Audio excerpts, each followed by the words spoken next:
Hey everyone, welcome back to the shop. Let's get back to work on the Ford Flivver.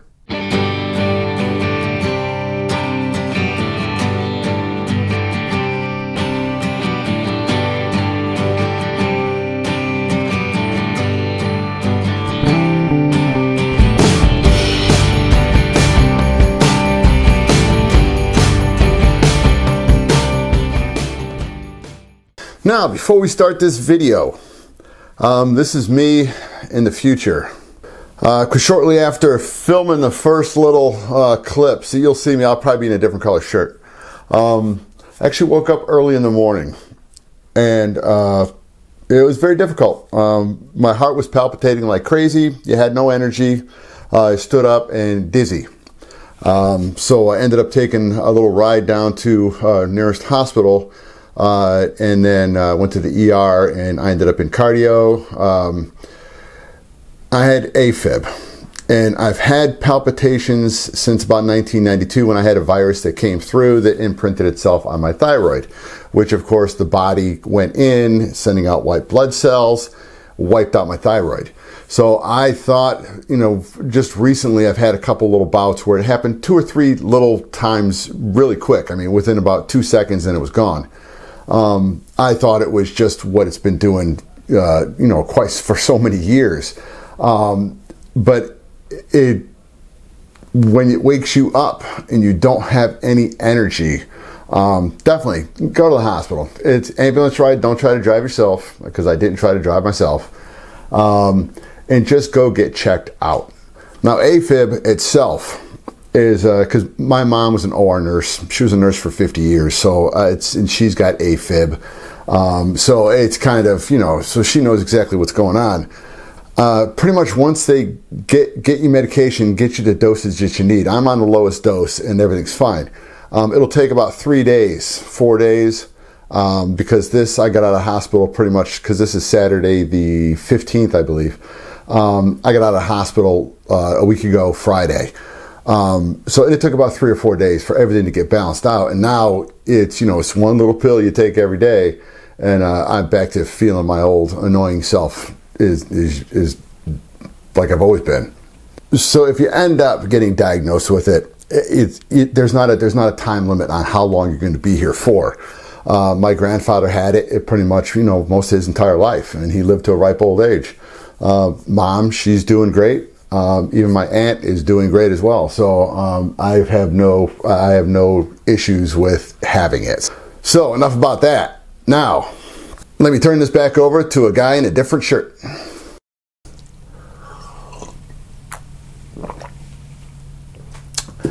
All right, I'm doing everything I can do to try to figure out how to get through the issue with the turtle deck. In the last video, I kind of showed you guys how I want to just kind of move forward, just to get through it.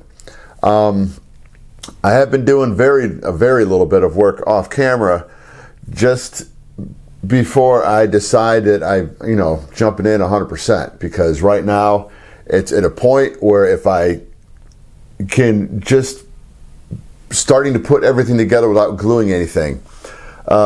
If it looks like it's going to be an issue and it's not going to work, that's the time to stop. Don't do it once you start gluing everything in a position, because even though you can recover from that, it's just a whole lot of extra work.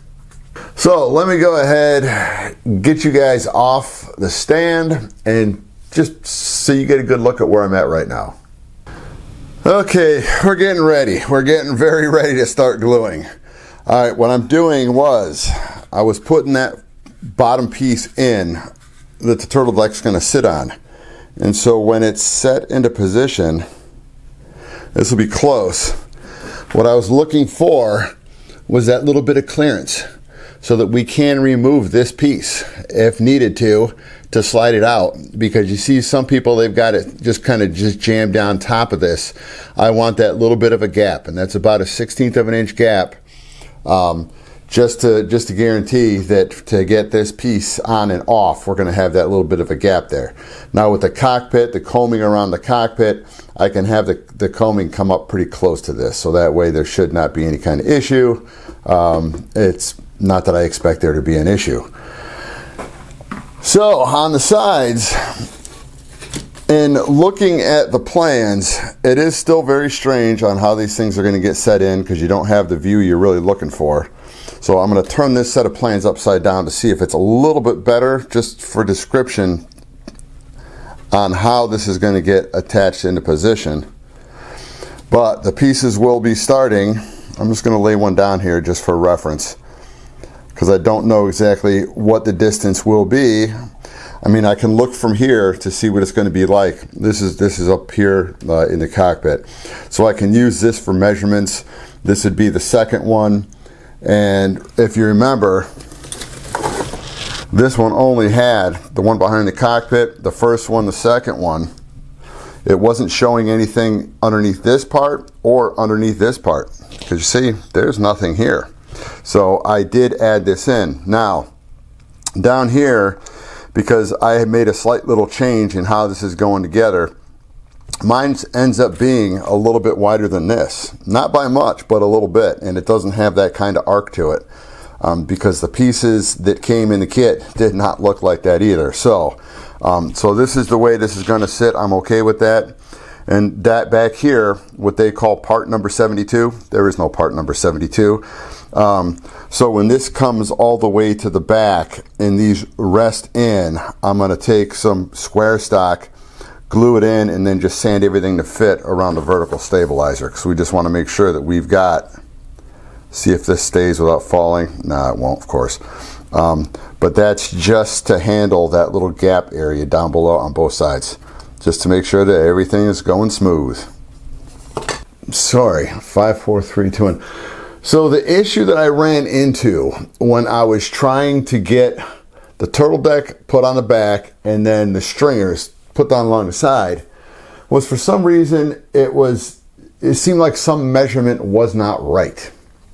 So let me go ahead and show you what I did wrong. All right, hopefully you can see this kind of well. I've got the base part of the turtle deck. This is what the turtle deck is going to sit on top of, running all the way out to where it needs to terminate. So this is in the right position. Now the problem I had was this piece right here. And you can see I have some little grooves cut in there, and that was just to alleviate a little bit of stress when I was gluing this thing together. The problem I made was when I was cutting this cross piece here, top and bottom, to glue into position. Even on metric, you can make a mistake. So when I cut this out, I used, I literally measured it out wrong. So what should have been in this location where this was squared out and then it was a steep bend through this side and this side, that was the size that I cut and glued into position. This is the size it should have been.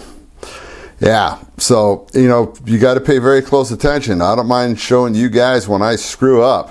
And yeah, I screwed up. Luckily, it was just a matter of me going in, just cutting the cross beams across top and bottom, and then go ahead. I soak this all down because this has to flex in, this has to flex in. So what I did was I pretty much just wet it down with hot water and ammonia, which, here's my little stash. I always keep it in here. I just got to warm it up when I need to use it. But it's hot water and probably about 25% ammonia. It's a lot of ammonia, so when you spray this stuff down, wear a mask. So, but what that stuff does is it literally relaxes the wood, relaxes the lignin inside the wood, so that way it'll bend. So this was, I've got everything set up, over bent it to tighten it up, let it sit overnight, clamped up. Next morning, it was still a little bit sprung out, but I was able to go ahead and glue it back into position. Once it was glued in, I put weights on it and then just got everything wet again, let it sit overnight again, and now everything is set up properly. And it actually has really good curve lines. I'm pretty happy with this. So let me go ahead and let's try to get this thing glued up on the top and then get the stringers glued in along the side. I've got the turtle deck sitting on top on how this is going to be lined up. And I've made a couple changes on how I'm going to do it. And you can remember from earlier on, we need that little bit of a gap right there so that when we go ahead to take this part, we're going to call it the cowling, this part off. We're going to undo the bolts or the screws. We have to be able to lift this up here and slide it out. So you do need that little bit of clearance under there.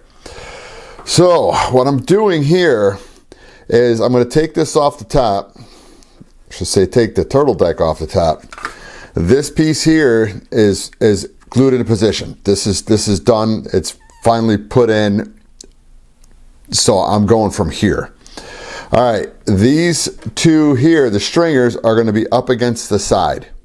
I could have made this thing wider, but I decided it's going to be easier for me to have something that's solid that this is going to glue to, and I can work with it. So this will be set up like this. Then I've got to come on in, and I'm going to go ahead and then, because I've got 3 more to go on here, I'm going to go ahead and put these in different locations, because this here was actually measured off of this edge right here. So seeing that we're coming out about 1/8 of an inch, these things can get moved out 1/8 of an inch farther, and that will make me happier, because I had a problem with this arc coming over where everything was going to start getting steep. But this was going to be the hardest one, just so that the outside itself is keeping the roundness. So let me go ahead. I will get these all glued into position, and I'm hoping it's all going to go well, because these open slots here, there's going to be some fill in, and it's just going to be some balsa cut to size, put down inside and glued it into position, so that way when we cover this, it's going to come up over the top and run back, and it's going to be nice and smooth. The stringers have all been glued into position, and I'm pretty darn happy with the way they came out, because you know we're always very critical of ourselves. This one came out pretty good. The little nuances you can't see, I know we're in there. You're never going to see it, but I still know that they're in there. So, because once this is all covered, you know, it's going to look very nice. So what I'm going to do now is I'm going to come in, put masking tape along the side all the way to the back, and we're going to go ahead and sand all of this so it comes down and it's flush with the side of the fuselage. I may have to come up here with some little wedges of balsa just to kind of fill this gap. That's not that big of a deal. That'll be handled after I get this sanded so that it's flush with the sides. And then of course we're going to have to go ahead and put the little blocks of wood in there. So let me go ahead and get this thing pretty much just taped up, and then we can start putting in the little blocks that come around the front and go ahead and get this finished out so that it's all going to blend in with the fuselage as it comes back here to where the let's just call it the vertical stabilizer is. And we're going to get some I know that they've got some pieces of balsa that they call 72. I've got no idea where 72 is. So I may just be getting some tri-stock or some rounded stock, putting it in there and just sanding it down. It might even just be square, but it's going to have to work how it fades out to the back so that this is going to encapsulate the vertical stabilizer. One of the problems that I kind of thought about for far too many hours, we're kind of considering this done. I'm going to have to come in where it's going to meet up with the side of the fuselage. I've got to get it to blend in a little bit better. I'll probably round these off just a little bit more so it flows better, because it's going to be fabric. It's not going to be mylar, so we're going fabric on this. I just want it to kind of flow a little bit better down the side, which is why this will probably, the turtle deck will probably go on after I cover the top. And then the turtle deck itself will be covered independently. This will be epoxy down on the top here. Everything's lined up. And then, as crazy as it sounds, I've done it before, I could do it again. Just use, so when it's all said and done, put in there, I can use just a little bit of filler that's going to come in. I can round it out so it's going to be smooth. So that way when I spray the whole thing, it'll get sprayed, and this will become part of the color pattern once it's sprayed. So that's kind of how we're going to work with that. And then it's going to come time to put the empennage, the rear part of the fuselage on, which is going to be the vertical stabilizer, the horizontal stabilizer, and make sure we've got the rudder and everything else attached properly. That will once again come apart when it comes time to cover it. So on that happy note, let's go ahead and call this a video, and I'll see you guys next time. I'm back in the shop.